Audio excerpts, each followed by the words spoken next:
आपल्याला आज बघायचंय नाम. नाम म्हणजे काय? आपण कुठल्यापासून मोठे करायचं. जे काही वस्तूंना नाव देतो किंवा हात मारतो किंवा इथली वस्तू तिथली वस्तू जे काही सृष्टीतील पूर्ण आपल्या आपण दिलेली जी नाव आहेत त्याला काय म्हणतात? नाम म्हणतात. मग काही दिसतात नाव, काही दिसत नाहीत. म्हणजे इंद्रियांना स्पर्श होणारे काही नाम आहेत, काही स्पर्श होणार न होणारे पण नाम आहेत. म्हणजे जे पृथ्वी तलावर सर्व काही आहे प्रत्येकाला नाव आहे. मग आज आपण काय बघायचे? नामाचे प्रकार. वाच्य नामाचे प्रकार तर वाच. सामान्य नाम, विशेष नाम, बहुवचक नाम, पदार्थवाचक नाम, समूहवाचक नाम. किती आहेत नामाचे प्रकार? 5. Very good. आता सामान्य नामाचे, विशेष नामाचे, भाववाचक नामाचे, पदार्थवाचक नामाचे आणि समूहवाचक नामाचे ही उदाहरण दिली. ते वाच बरं. मुलगी, मुलगा, शिक्षक, पक्षी. विशेष नामाचे राधा, कृष्णा, चिमणी, हिमालय. बहुवचक नाम, शहाणपणा, वेडेपणा, गुलामगिरी, सौंदर्य. पदार्थवाचक नाम, नाम, कापड, सोने, माती, पाणी. समूहवाचक नाम, मोळी, ढिगारा, गंज, जोडी. Very good. आलं लक्षात तुला? किती फरक आहे पण सगळ्यामध्ये. या ठिकाणी सामान्य नाम आहे मुलगी, मुलगा, शिक्षक, पक्षी. माहित होतं का आपल्याला कोणाची परफेक्ट नाव आहेत का? किंवा असं मुलगी, आता इथं आपण राधा, मुलीचं मुलगी म्हणलं कोणतंही नाव असू शकतं, मुलगा कोणतंही नाव असू शकतं, शिक्षक शिक्षक एकच नावात असतं का? नाही. जे शब्द सामान्यपणे वापरले जातात त्याला काय म्हणतात? सामान्य नाम. आता आपण विशेष नाम बघू. विशेष नामामध्ये त्याला विशेष नाव दिलं जातं. आपण म्हणतो हिमालय पर्वत. हिमालय म्हणल्यावर लक्षात येतं की पर्वत कोणता आहे? हिमालय आहे.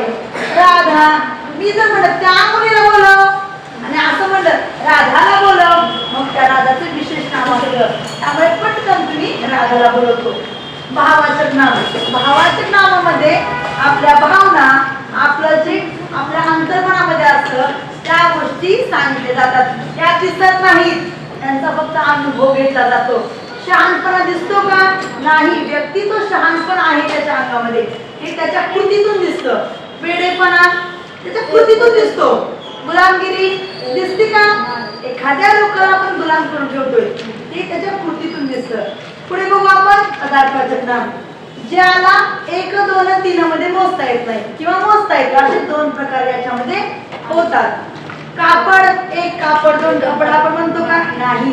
त्याला त्याला मोजण्यासाठी आपल्याला एक विशिष्ट माप लागतं किंवा परिमाण लागतं. सोने 1 सण 2 सण म्हणतो का आपण? त्याला मोजण्यासाठी पण तोळा, ग्राम, किलो आपण हे सगळे परिमाण वापरतो. मातीचं तसंच आहे आणि पाण्याचं पण तसंच आहे. पाणी कशामध्ये मोजतात रे? लिटर मध्ये मोजतात. समूहवाचक नाम बघायचं आपल्याला. समूह म्हणजे काय? एक नाही, अनेक एकसारख्या गोष्टी आपण एकत्र करून त्याचा जो संघ बनतो त्याला काय म्हणतात? समूहवाचक नाम म्हणतात. मोळी कशाची असते? ढिगारा कशाचा असतो? गंध कशाचा असतो? ढिगारा कशाचा असतो? मातीचा. जुडी कशाची असते? भाजीपाल्याची जुडी असते. म्हणजे आपण रोज ह्या सर्व गोष्टी ऐकतो, बघतो, लिहितो, पण आपल्याला हे सर्व नाम हे माहितीये, परंतु त्या नामाचे ठराविक जे 5 प्रकार आहेत ते माहित नाहीत. बघा आपल्याला आज मी थोडक्यात तुम्हाला सांगितलंय.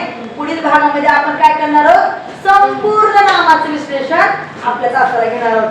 ठीक आहे? समजलं? धन्यवाद.